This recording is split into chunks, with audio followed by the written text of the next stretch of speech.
Hello everybody, we've got a Ford Taurus 2011 push to start fob. We're going to add a new fob into the system. So we are programming the key now. We have our machine plugged into our OBD port so it communicates with the vehicle. We're going to add a smart key.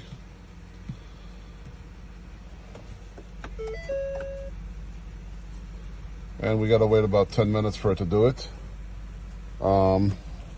In here is where the slot is, as you can see right there. It's a little rubber tab that you lift up and you slide the fob right in there. So also, if your battery ever dies for this model, for the 2011 Taurus, in the fob, and you're not able to push the start the button because it says no key detected, simply slide it right in the slot right there, and it should read it, and you should be able to start the vehicle. So this is going to take 10 minutes for the programming to go through. And once it's done, we should cycle it in, and that's it. Very quick and easy. Thanks for watching.